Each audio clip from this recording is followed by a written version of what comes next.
Pronto. Bom dia, gente. Hoje a gente vai ter uma aula sobre desigualdade estrutural, em que a gente vai ver o que significa a desigualdade estrutural, como é que ela pode ser medida, vamos dizer assim, e também a gente vai finalizar com um breve comentário sobre quais os impactos dessa desigualdade estrutural na pandemia que nós estamos vivenciando, né? E vai ser justamente essa parte que vai ser a atividade de vocês, certo? Então, vocês vão continuar essa discussão com vocês mesmos. Onde vocês acham que se enquadra a desigualdade estrutural na pandemia? Quais são os impactos dessa desigualdade na pandemia, certo?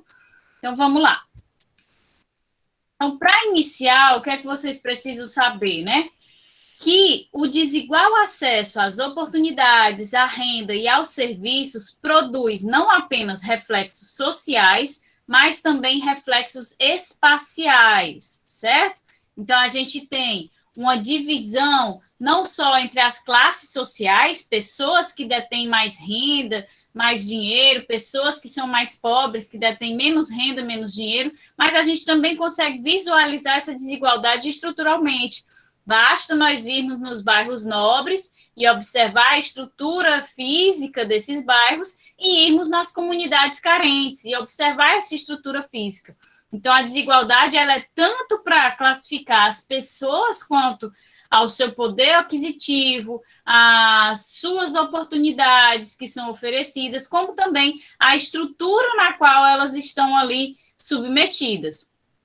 Então, isso produz o quadro de segregação socioespacial.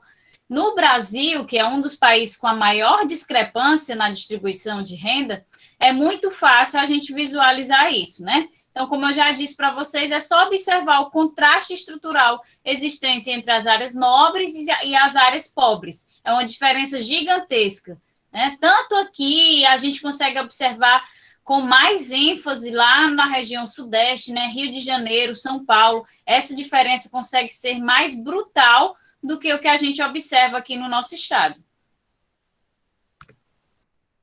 Então, para se mensurar o grau de concentração de renda de um local, existe um cálculo que é denominado de coeficiente de Gini, certo?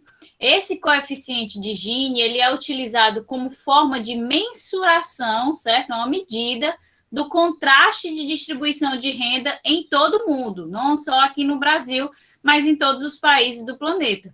Então, ele vai avaliar qualquer padrão de distribuição e pode ser aplicado aí para avaliar o padrão de distribuição de renda. Ou seja, ele é um cálculo feito para analisar a distribuição no geral, né? É um cálculo estatístico, mas ele é mais utilizado, a sua base estatística, para gerar esse coeficiente de Gini relacionado aí à distribuição de renda.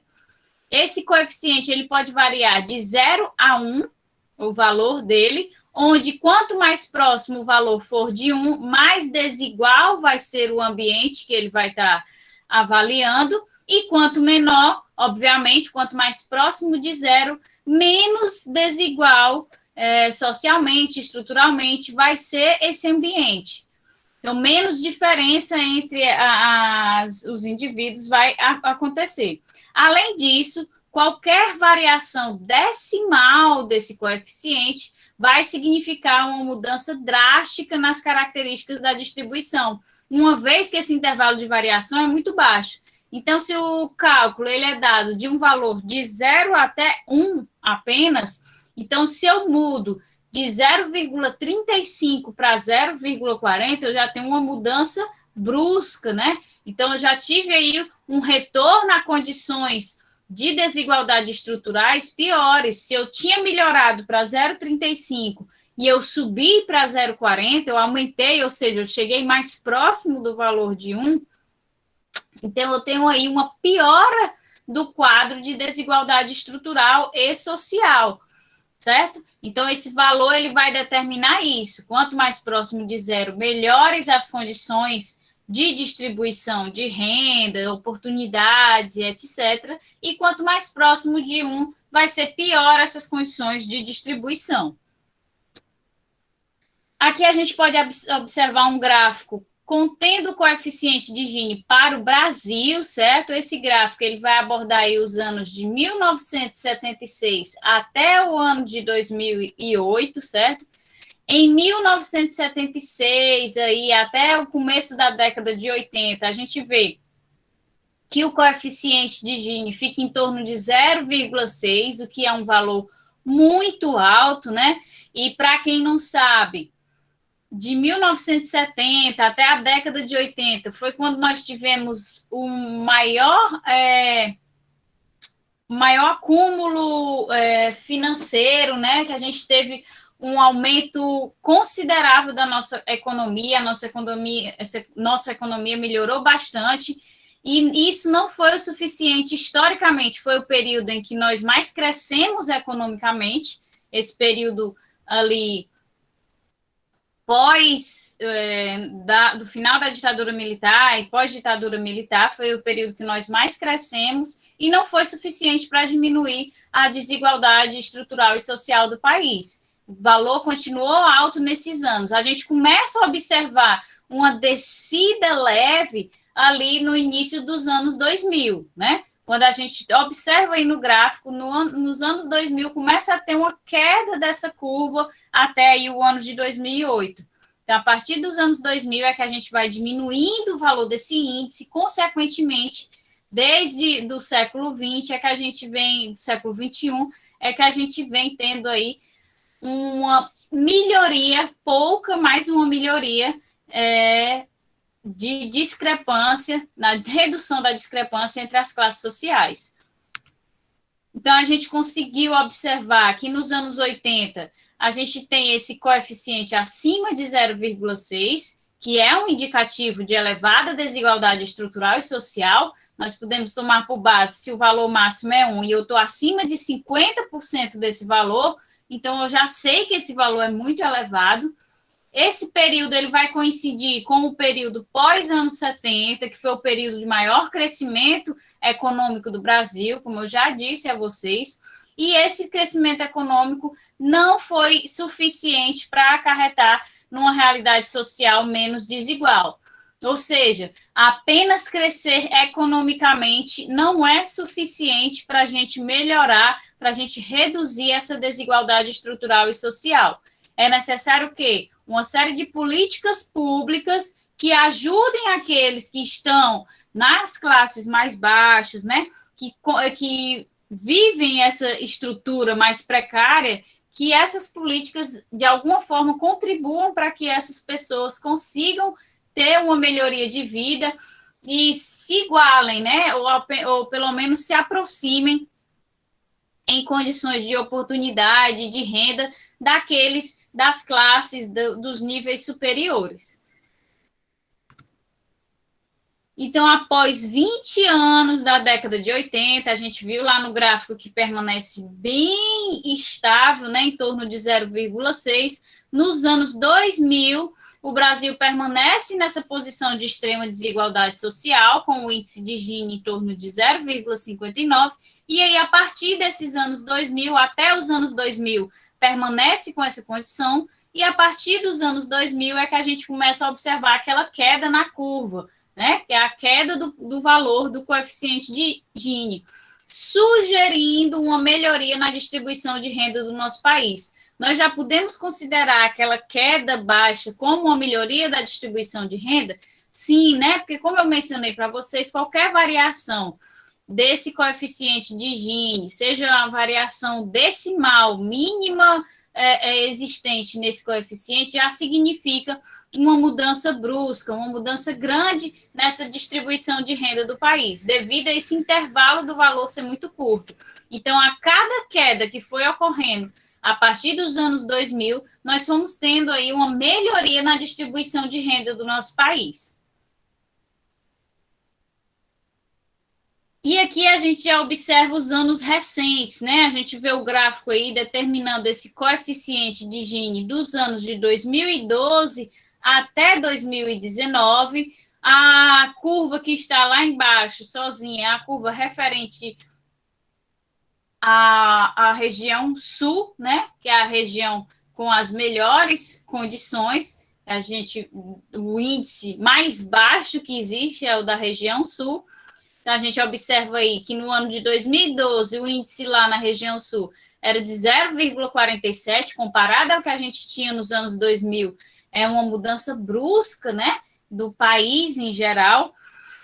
Então, a gente teve essa redução acontecendo de forma linear do ano de 2012 até o ano de 2015, e a partir do ano de 2015, infelizmente, a gente teve aí a subida desse coeficiente de Gini, ou seja, a piora na distribuição de renda, aí até o ano de 2018. E em 2018, novamente, estamos com essa queda no coeficiente de Gini, onde está havendo uma melhora na distribuição de renda da região sul, certo? Então, do ano de 2018 até hoje, a gente está tendo queda ainda no coeficiente de Gini, mesmo com todos os impactos aí da pandemia que vem tendo sobre os empregos, sobre a economia, esse índice continua diminuindo. Então, ele diminuiu de 2012 até 2015, de 2015 até 2018 ele subiu, e de 2018 até hoje ele vem diminuindo. E aí a gente consegue comparar com as demais regiões do país, né? Que a gente observa que todos têm esse mesmo comportamento, né? Região norte, nordeste, sudeste e centro-oeste também tem uma queda desse coeficiente do ano de 2012 até o ano de 2015. Aí, a partir de 2015, o coeficiente regride, né? Ele aumenta de valor, ou seja, a desigualdade aumenta. E aí, quando chega ali em torno de 2017, 2018, ele volta a cair novamente, né? E qual é a diferença principal que nós conseguimos observar nesse gráfico? É a diferença brutal entre as demais regiões e a região sul, né? A região sul, a gente observa que tem uma distribuição de renda muito mais igualitária do que as demais regiões do país. Em especial, que a gente observa, se a gente olhar direitinho as curvas, focando entre o ano de 2018 e de 2019, nós vemos que todas as regiões, inclusive do próprio país, né, tem a curva do Brasil em si, que é esse azul escuro, eles têm, a partir de 2018, se direcionando a 2019, uma queda nesse índice, ou seja, uma melhoria na distribuição de renda no país. Porém, a gente observa que a única região em que não há essa característica é a região Nordeste, né? A região Nordeste, ela cai ali um pouco de 2017 a 2018, mas já volta a subir em contrapartida, né? Ao contrário de todas as outras regiões do país. Então, a gente consegue tirar desse gráfico o quê? Como sempre, né? A região Nordeste ela é mais impactada pela falta das políticas públicas que vão incluir e dar oportunidades de emprego e renda melhores aos indivíduos dessa região. Então, comparando uma região com outra, a gente vê que, de fato, a região Nordeste, além de ter essa diferença aí entre os anos de 2018 e 2019, comparado ao país inteiro, né, todas as demais regiões, que ele piora a desigualdade estrutural e social, nós também vemos que desde o princípio, né, desde os anos anteriores, a curva da região Nordeste é a curva mais superior, né, que está acima das outras na maioria dos anos. Então, sempre a região Nordeste é aquela que vai apresentar aí a pior distribuição de renda, a mais desigualdade estrutural e social. Então, a gente chega à conclusão que, de fato, a região Nordeste ela precisa da aplicação de mais políticas para que tente se incluir essa região juntamente com as demais regiões do país nos mesmos parâmetros, nas mesmas características. Então, até 2015, pelo que a gente observou, esse coeficiente ele veio demonstrando queda linear, indicando cada vez mais a melhora da distribuição de renda no Brasil. A partir do ano de 2015 até 2018, a gente observa um aumento desse índice, representando um período pelo qual o Brasil volta a ter prejuízos no processo de melhoria da distribuição de renda. E a partir de 2018, nós observamos a queda, mais uma vez, desse índice, indicando o retorno às melhores condições de distribuição de renda. Porém, a única região que não tem o comportamento de redução do índice é a região Nordeste, onde esse índice sobe, representando a região de maior desigualdade social existente no país. Fato conhecido por todos, né? Ao longo de todas as décadas comportou-se assim e até hoje nada foi feito para tentar modificar.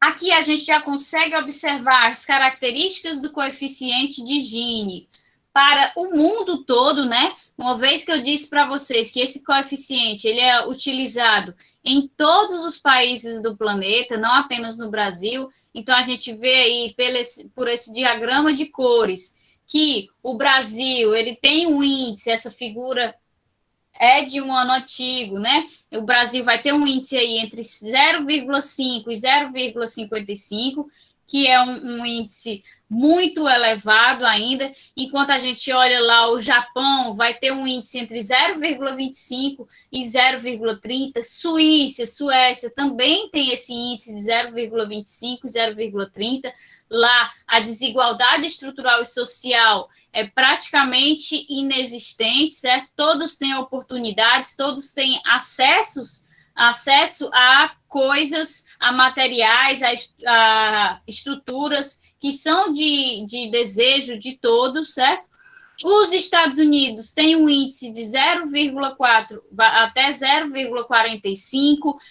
Se a gente observa de forma aleatória, sem raciocinar, né? A gente vê, mas é só 10, né? 0,1 de diferença para o Brasil.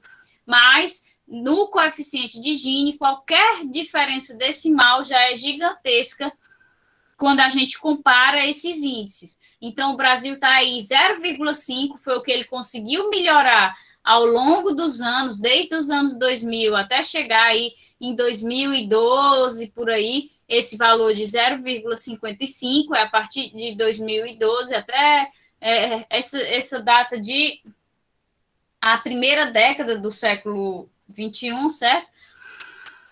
E nós temos que os Estados Unidos têm de 0,4 a 0,45, e nós sabemos que os Estados Unidos também têm uma desigualdade estrutural e social considerada elevada, né? Nada comparado ao que é no Brasil, mas eles também têm.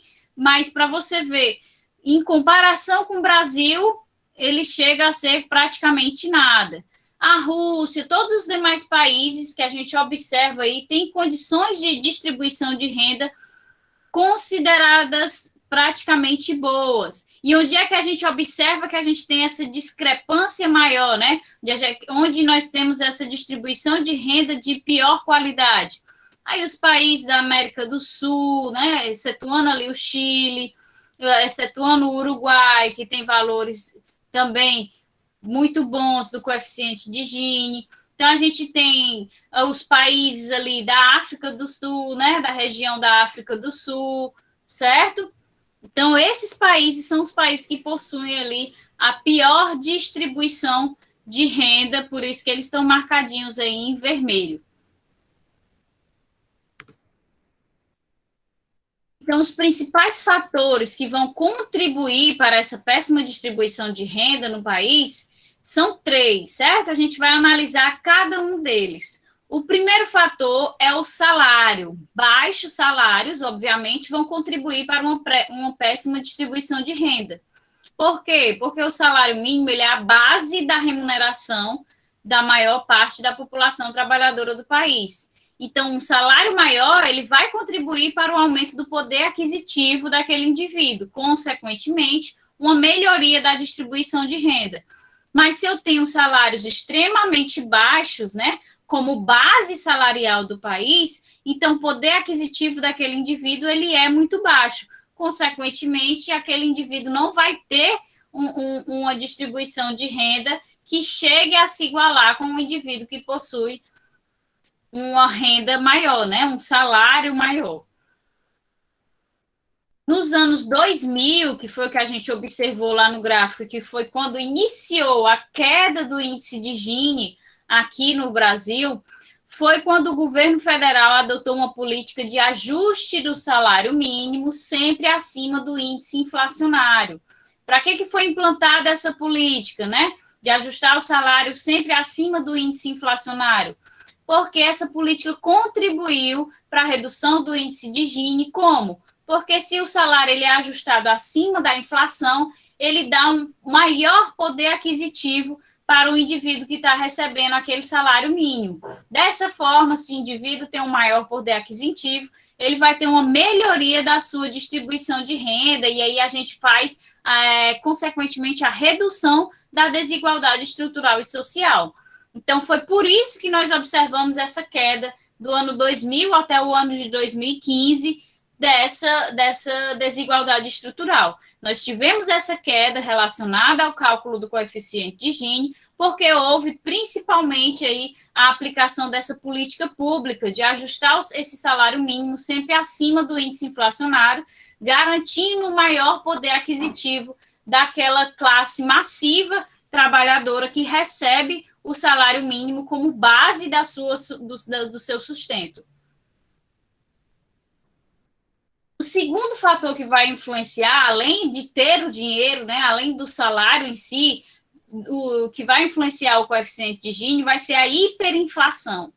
Então, o período das décadas de 60, 70, 80 foram períodos em que a inflação superava até 100% ao mês. É aquela história que os nossos avós, no meu caso, os pais, contavam que ia no mercado um dia, comprava um pacote de pão de 10 mil cruzeiros, e no outro dia, quando ia comprar o pacote de pão, já estava 100 mil cruzeiros. Então, esses casos extremos de hiperinflação, certo? Não é uma inflação elevada, como às vezes acontece hoje em dia. São situações mesmo caóticas, de hiperinflação. Então, foi esse período que de um dia para o outro a gente podia ter o aumento na casa dos milhares de um pacote de pão. Então, automaticamente, a hiperinflação vai reduzir o quê? O poder de compra do indivíduo, né? Se eu tenho um aumento brutal de um dia para o outro do valor de determinado produto e aquele indivíduo de um dia para o outro não tem o aumento do seu salário, né, da mesma forma, na mesma proporção, então o poder de compra, o poder aquisitivo daquele indivíduo, ele cai bruscamente. Então, o que acontece é que nessa situação de hiperinflação, os salários eles vão ser corroídos e a capacidade de compra e, consequentemente, a contribuição econômica dos gastos vai ser brutalmente reduzida, né? Então, aí é outro fator que vai influenciar no cálculo do coeficiente de Gini. Ao mesmo tempo em que o capital rentista financeiro vai ganhar força com essa situação. Dessa forma, os que têm um poder aquisitivo maior conseguem aumentar a sua lucratividade com esses investimentos. Assim, os que recebem menos têm seu capital reduzido a quase nada, né? Porque os salários são corroídos por esses aumentos bruscos do valor de produtos devido a essa hiperinflação, e os que recebem mais aumentam seu capital, influenciando diretamente no aumento da discrepância entre as classes, ou seja, exacerbando as desigualdades estruturais sociais, que ao mesmo tempo que nesse período as classes que dependem desse salário mínimo, né, que vão ter uma renda mais baixa e que não tem o reajuste dessa sua renda, da mesma forma em que ocorre o reajuste da hiperinflação desse período, as classes mais ricas vão aí investir nas bolsas, né? E vão acabar aí aumentando a aplicação em capital rentista para obter dinheiro e aí lucrando mais. Isso faz com que, claro, que a aplicação, né? Essa parte de iniciar o contato com a bolsa de valores, com a compra de ações para se ganhar mais dinheiro, não tem relação com a hiperinflação, né? Assim, diretamente, as pessoas não compram por causa da hiperinflação. Começou-se no Brasil as pessoas mais ricas a terem contato com essa nova modalidade de aquisição financeira. Então, quando isso iniciou, eles começaram a ganhar mais dinheiro. E, ao mesmo tempo em que isso estava acontecendo, em que as classes mais ricas estavam ganhando mais dinheiro, as mais pobres estavam tendo aí o seu salário, a sua renda corroída por esse processo inflacionário gigantesco, perdendo o poder aquisitivo, a sua capacidade de compra. Isso conseguiu que houvesse aí uma separação, uma diferença gigantesca entre as classes sociais nesse período aí de hiperinflação. Então, além dos salários, né, da capacidade de compra, do dinheiro, da renda do indivíduo, interferir no cálculo do coeficiente de Gini, da hiperinflação, também ter a capacidade de influenciar esse coeficiente, a gente também tem um terceiro fator que vai influenciar nesse cálculo do coeficiente de Gini, que diretamente na desigualdade estrutural e social, que é o quê? É o sistema tributário. Então, os impostos são pagos em todos os países, certo? Não é uma condição que acontece apenas aqui no Brasil. Todos os países cobram impostos.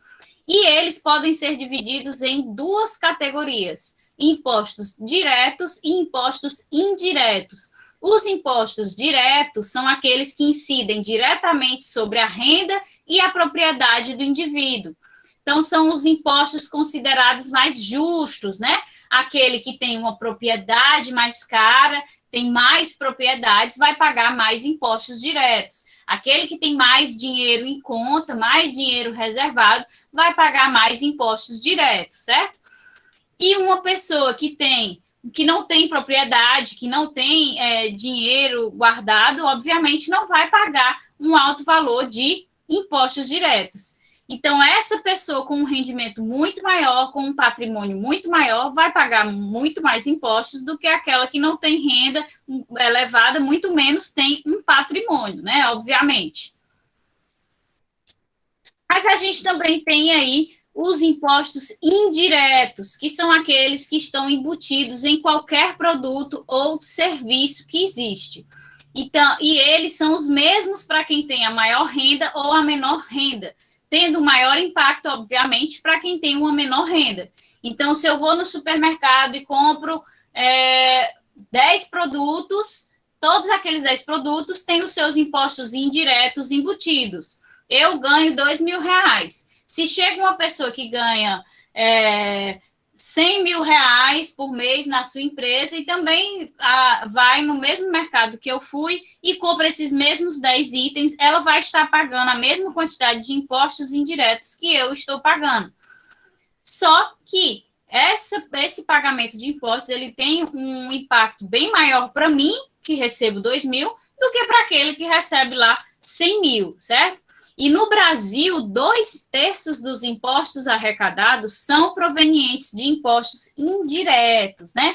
Que são os impostos ditos não justos, porque são iguais para qualquer classe social, para qualquer poder aquisitivo, certo? Então, isso se deve a quê? A distribuição de impostos indiretos ser igualitária entre as classes, né? E também ao fato de haverem mecanismos dos mais ricos não pagarem os impostos diretos sobre seus patrimônios.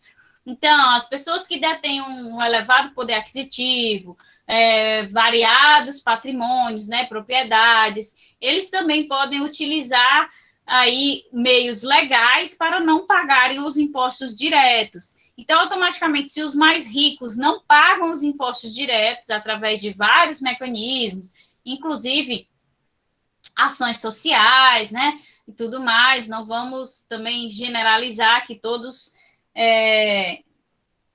que têm dinheiro vão agir de forma não idônea para fazer isso. Alguns realmente ajudam outras pessoas e tudo mais, então eles acabam por não pagar esses impostos diretos, mas isso dá a consequência aí de que a quantidade de impostos que o governo precisa arrecadar vai ter que sair de algum lugar.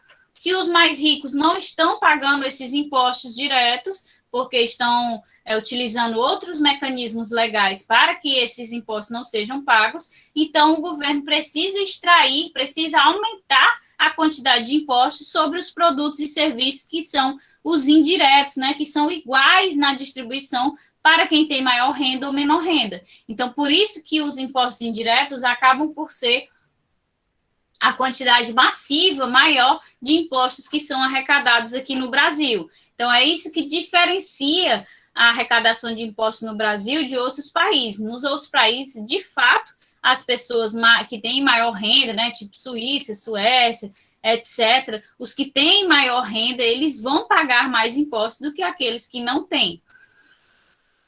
Então, dessa forma, no Brasil, quem possui renda mais baixa paga mais impostos do que aqueles que possuem renda elevada, levando ao aumento do índice de Gini, contribuindo para o aumento da desigualdade estrutural e social. Então, salários maiores, né, a existência dos salários maiores ajuda a reduzir o coeficiente de Gini, consequentemente, salários muito baixos, que é a característica do nosso país, principalmente quem vive de salário mínimo, eles vão contribuir para o aumento desse coeficiente e, assim, da desigualdade estrutural e social.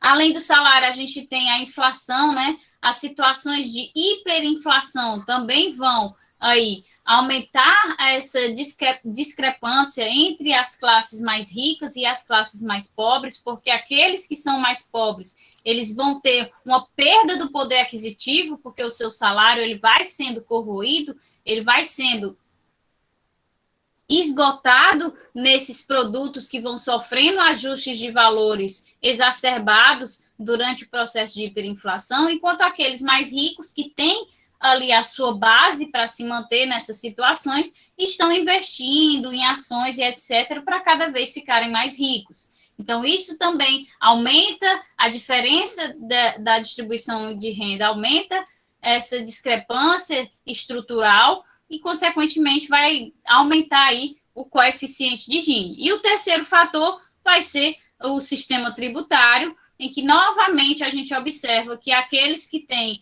uma menor renda pagam mais impostos do que os que têm uma maior renda, e aí isso vai interferir no cálculo do coeficiente de Gini, aumentando aí a desigualdade estrutural e social, o que não acontece naqueles países em que nós vimos, Japão, Estados Unidos, Suíça, Suécia, principalmente esses que de fato são bem igualitários. Isso não vai acontecer lá. Lá, de fato, os impostos diretos, né, que são aqueles das pessoas mais ricas sobre a propriedade e a renda das pessoas mais ricas, eles são a prioridade.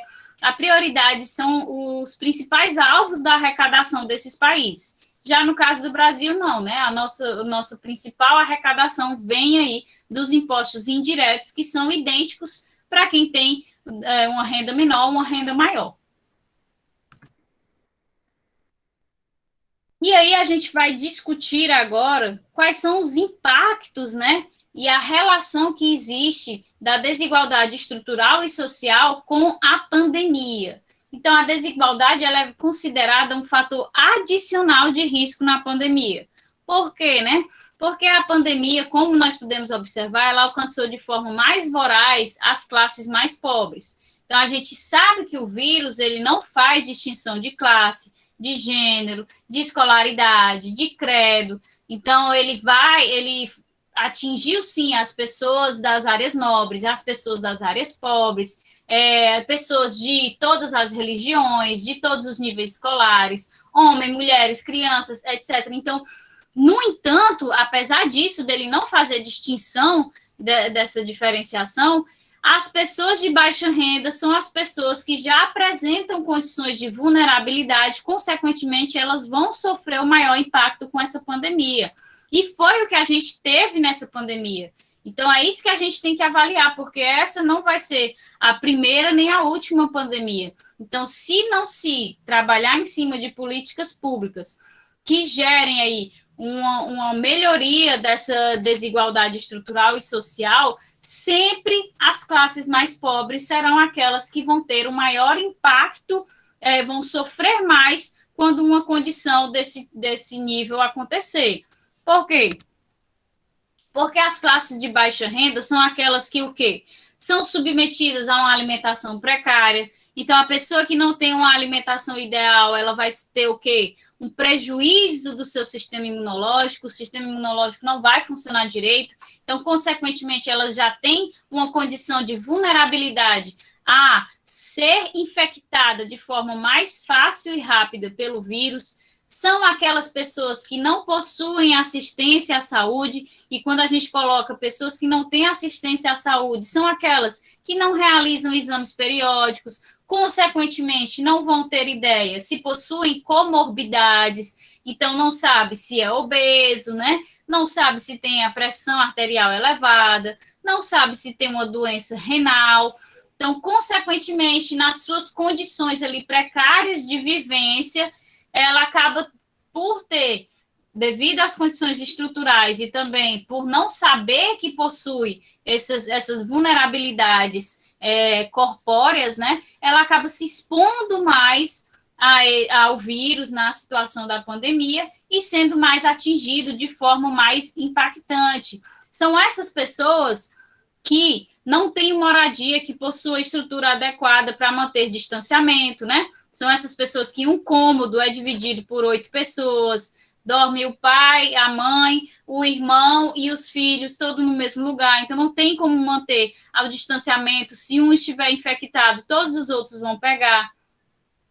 Além disso, não há ventilação nesse tipo de estruturação, então não tem como circular o ar e tentar dissipar o vírus. Não, isso não é possível nessa situação. São aquelas pessoas que não têm reservas, né? Que não têm uma base financeira que vá permitir que elas fiquem em casa até o fim da pandemia. E o que é que acontece? Então, são essas pessoas que têm que sair para trabalhar, que muitas vezes são julgadas, são criticadas, mas ou elas saem para trabalhar ou elas não vão ter o que comer, piorando ainda mais, né, a condição já do sistema imune, da exposição. Então, elas têm que ir no transporte público lotado, têm que se expor ao vírus no transporte público lotado. São essas pessoas que não têm condição nenhuma de pagar um médico.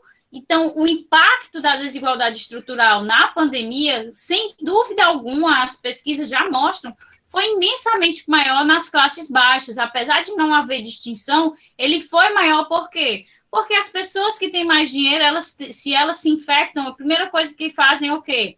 Contratar médico, enfermeiro, aquele bambambam, o especialista, e tudo isso ajuda. Claro que nem sempre funciona, óbvio, mas tudo isso vai ajudar essas pessoas de maior privilégio a conseguir sair dessa situação de forma mais positiva, o que não acontece com aqueles que não têm uma assistência à saúde. Então, eles se expõem para trabalhar no transporte público lotado, se infectam com o vírus, e aí não tem leito, não tem vaga no hospital para poder se tratar, e aí ficam em casa, devido ao espaço estrutural em que vivem, vão contaminar as outras pessoas da sua família, da sua comunidade, certo?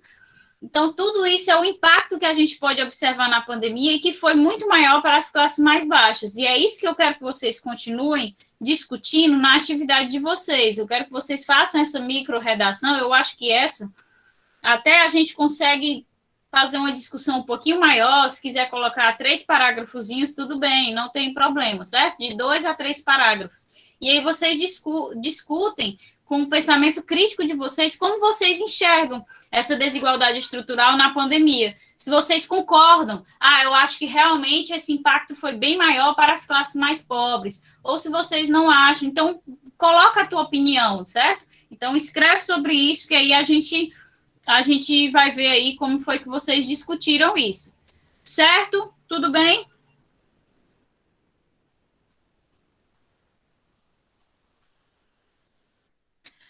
Então vamos lá. Então, só para finalizar a aula, certo? Então, em todas essas condições, é possível observar o quê? Que a desigualdade ela impactou de forma mais prejudicial as classes mais baixas, seja de queda significativa no poder aquisitivo, né? Já que muitos perderam o trabalho, não podiam ir trabalhar ou foram demitidos devido à pandemia, né? Do fique em casa, e aí muitos perderam o emprego, ou seja, numa exposição muito maior a qual essa classe está submetida, pelas condições estruturais mesmo do ambiente que habitam, espaços apertados, sem ventilação, pelas condições de exposição no transporte público, quando ainda se mantém o emprego, mas tem que se pegar esse transporte público lotado.